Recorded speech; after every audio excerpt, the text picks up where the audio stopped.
யாத்ராகமத்தின் புஸ்தகம் 19ஆம் அதிகாரம் 1வது வசனத்தை வாசிங்க. இஸ்ரவேல் புத்திரர் எகிப்து தேசத்திலிருந்து புறப்பட்ட 3ஆம் மாதம் 1ஆம் நாளிலே சீனாய் வனாந்திரத்தில் சேர்ந்தார்கள். 3வது வசனம். மோசே தேவனிடத்திற்கு ஏறி போனான். கர்த்தர் மலையிலிருந்து அவனை கூப்பிட்டு, இப்போ 2வது மலையில் ஏறுறார் மோசே. முதல் மலை அவர் ஃபர்ஸ்ட் பார்த்தது ஓரே பர்வதம். அங்கே அவர் அழைப்பை பெற்றுக்கொண்டார். அந்த அழைப்பை சரியாக செய்தார். ஜனங்களை அழைத்து கொண்டு வந்தார். வனாந்தரத்தில் நடத்திட்டு வந்தோடனே இப்போ அடுத்த லெவலுக்கு ஆண்டவர் கூட்டிகிட்டு போகிறார். Second level. நம்ம இன்னும் ஃபர்ஸ்ட் லெவலுக்கே முடியல, செகண்ட் லெவலுக்கு கூட்டிகிட்டு போகிறாரு. இப்போ ஆண்டவர் கூட்டிகிட்டு போய் என்ன சொல்கிறாரு? 19:9 வாசி. அப்பொழுது கர்த்தர் மோசேயை நோக்கி, நான் உன்னோட பேசும்போது ஜனங்கள் கேட்டு உன்னை என்றைக்கும் விசுவாசிக்கும்படி நான் கார்மேகத்தில் உன்னிடத்திற்கு வருவேன் என்றார்.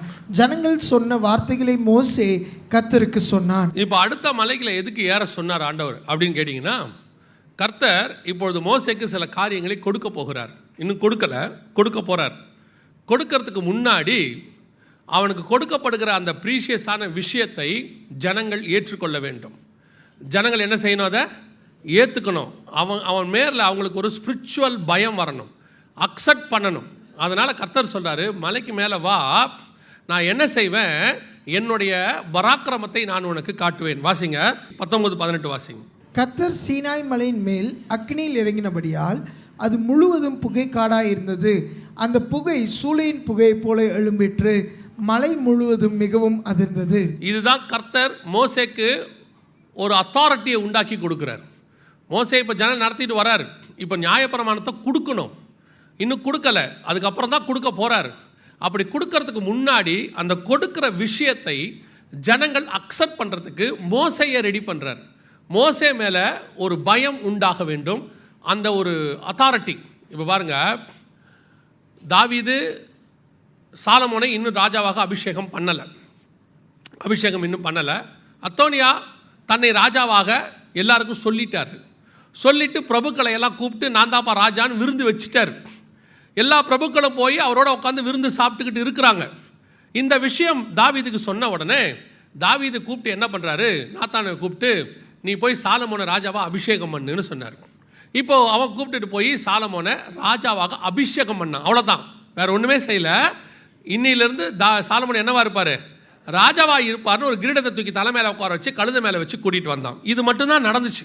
ஆனால் வசனம் சொல்லும், இந்த காரியத்தை அத்தோனியாவும் கூட இருந்த பிரபுக்களும் கேட்டபோது அவர்கள் தங்கள் ஒட்டகங்களின் மேல் சேனைகளை வைத்து ஓடி போனார்கள் இருக்கு.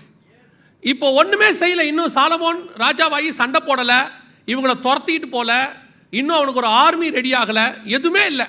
எல்லாம் தாவீதுகிட்ட இருந்து அப்படியே வரப்போகுதுன்ற ஒரு அனௌன்ஸ்மெண்ட். அது வந்த உடனே ஏன் இவங்களுக்கு ஒரு பயம் வந்துச்சு? இவங்களுக்கு ஒரு பயம் வருது பார்த்தீங்களா? அதுதான் அந்த அபிஷேகத்துக்குரிய பயம். இன்னும் அவன் சண்டை போட்டு பெரிய சாதனையெல்லாம் செய்யலை, அவன் ராஜாவாயிட்டான்னு கேள்விப்பட்ட உடனே இவர்களுக்கு ஒரு பயம் வந்துச்சு. அதே மாதிரி தான் கர்த்தர் உங்களை அபிஷேகித்து அழைப்பை கொடுத்த உடனே உங்கள் மேல் தேவனுடைய அபிஷேகம் வந்து தங்கும். அந்த பயம் ஒரு ஸ்பிரிச்சுவல் அத்தாரிட்டியை உண்டாக்கும். அந்த ஸ்பிரிச்சுவல் அத்தாரிட்டி அடுத்தவர்களுக்கு ஒரு ஆவிக்குரிய பயத்தை உண்டாக்கும். அது வரணும் உங்க மேல. இப்போ யோசிச்சு பாருங்க, ஆகாப் இருக்கிறார், பெரிய சேனை, இஸ்ரவேல் தேசத்துக்கு ராஜா. அவரு எலியாங்கிறவன் ஒரு சாதாரண ஆள், வனாந்தரத்தில் இருக்கிற ஒரு தீர்க்கதரிசி. ஆனால் ஒபதியாவுக்கிட்ட போய் எலியா சொல்கிறாரு, ஆண்டவர் சொன்னார் எலியா கிட்ட, நீ போய் உன்னை ஆகாபுக்கு காண்பி. ஆனால் எலியா சொல்கிறாரு ஒபதியா கிட்ட, எலியா வந்திருக்கிறேன் என்று போய் சொல். டிஃபரன்ஸ் புரியுதா? கர்த்தர் சொன்னது உன்னை போய் என்ன செய்ய, ஆகாபுக்கு காண்பி. இப்போ நம்மளை மட்டும் ஆண்டவர் சொல்லிட்டாருன்னு வச்சுக்கோங்க, உன்னை போய் மந்திரிக்கு காண்பி அப்படின்னா நைட்டோட நைட்டாக போயிடுவோம். அவர் வீட்டு வாசலில் போய் உட்காந்துருவோம். யார்ப்பா நீயே? ஆண்டவர் பார்க்க சொல்லியிருக்கிறார், ஐயா ஒரு தடவை பார்த்துட்டு போயிட்டா நல்லாயிருக்கும். ஏன்னா இப்போ நமக்கு ஆண்டவர் சொல்லிட்டாருங்கிறது ஒரு பெரிய லெட்டர் மாதிரி, நமக்கு அக்னாலஜ்மெண்ட் மாதிரி. ஓ சொல்லிட்டார் ஆண்டவர். எலியா சொல்கிறான் ஓபதியா கிட்ட, போய் நான் வர சொன்னேன்னு ஆகாப்பை வர சொல்லு. ஆகாப்பு வந்தானா இல்லையா? வந்தான். ஏன் வந்தான்? ஆகாப்பு கிட்ட யாராவது அப்படி சொல்ல முடியுமா? வேறு எந்த சிட்டிசனாவது ஆகாப்பை பார்த்து நான் வர சொன்ன ராஜா வான்னு சொன்னால் வருவானா? ஏன் எலியா சொன்ன உடனே வந்தான்? எலியா கிட்ட எந்த ஆர்மியும் இல்லை, எதுவும் இல்லை. ஆனால் ஒன்றே ஒன்று இருந்தது, கர்த்தரால் அபிஷேகம் பண்ணப்பட்ட எலியா. கர்த்தர் அவனோடு கூட இருந்தார். அந்த அபிஷேகம் ராஜாவை வர வந்து அவனுக்கு முன்பாக நிற்க வைக்கிறது. அந்த அத்தாரிட்டி தான் ரெண்டாவது உங்கள் மேலே வரணும். நீங்கள் கர்த்தர்கிட்ட அதை வாங்கணும். ஏன் சில ஊழியக்காரங்களை பார்த்த உடனே நமக்கு அவங்க மேலே வந்து மாம்ச பயம் வரல, ஒரு ஸ்பிரிச்சுவல் பயம் வருது? இல்லை, ஏன் வருது? கர்த்தர் அவங்க மேலே வச்ச அபிஷேகம். லேவியராகமத்தில் எழுதும்போது ஆண்டவர் சொல்றாரு, பரிசுத்த ஸ்தலத்திலிருந்து புறப்படாமலும் தன் தேவனுடைய பரிசுத்த ஸ்தலத்தை பரிசுத்த குலைச்சல் ஆக்காமலும் இருப்பானாக.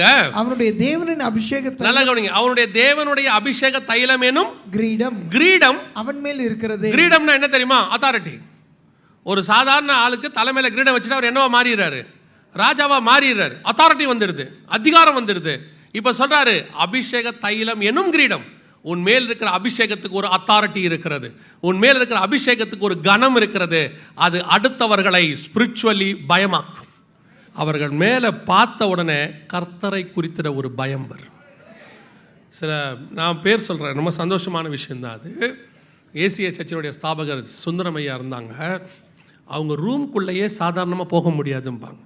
காரணம் என்னென்னா, அவர் அங்கே உட்காந்து அந்த ரூமுக்குள்ளே உட்காந்தா எப்போ ஜோம் பண்ணிக்கிட்டே இருப்பார். ஜனங்க சந்திக்க வந்து அந்த ரூமுக்குள்ளே போவாங்களாம். அந்த ரூமை அவரை பார்க்க போகும்போதே பாவ உணர்வு வந்து அழுவாங்களாம். அந்த தேவ மனுஷனை பார்க்கும்போதே அவங்களுக்கு என்ன உண்டாகும்? ஒரு பயம் உண்டாகும். கிருபாசனத்தினுடைய ஸ்தாபகர் அவரை பற்றி சொல்லுவாங்க. அவர்கிட்ட போய் நின்று நீங்கள்லாம் போய் பேசிடவே முடியாதான். போய் நின்ன உடனே ஏதாவது நீங்கள் பேச ஆரம்பித்தோடனே பொய்ன்னு சொல்லிடுவாராம் இமிடியேட்டாக. அவர்கிட்ட போய் நிற்கவே பயப்படுவாங்களாம். ஒரு பரிசுத்தவனை பற்றி சொன்னாங்க. ஒரு பையன் போய் சொல்லியிருக்கான், இந்த மாதிரி எக்ஸாமில் அவன் 3 சப்ஜெக்ட் 4 சப்ஜெக்ட் ஃபெயிலு. சரி, 4 சப்ஜெக்ட்னு ஃபெயில்னு சொன்னால் ஏதாவது தப்பாகிட போகுதுன்னு கொஞ்சம் கௌரவமாக இருக்குன்ட்டு என்னப்பா ஆச்சுன்னாராம். இல்லை பாஸ்டர், ஒரு சப்ஜெக்டில் ஃபெயில் ஆகிட்டேன்னு. அவர் சொன்னாராம், இல்லையே நீ 4 ஃபெயில்னு ஆண்டவர் சொல்கிறாருன்னு. அதையே ஆண்டவர் சொல்லிட்டாரு. இப்படிப்பட்ட பரிசுத்தவான்கள் இருக்காங்க பாருங்க, இந்த பயத்தை தான் சொல்கிறேன். அதுதான் கர்த்தருடைய அபிஷேகத்தில் வரக்கூடிய பயம்.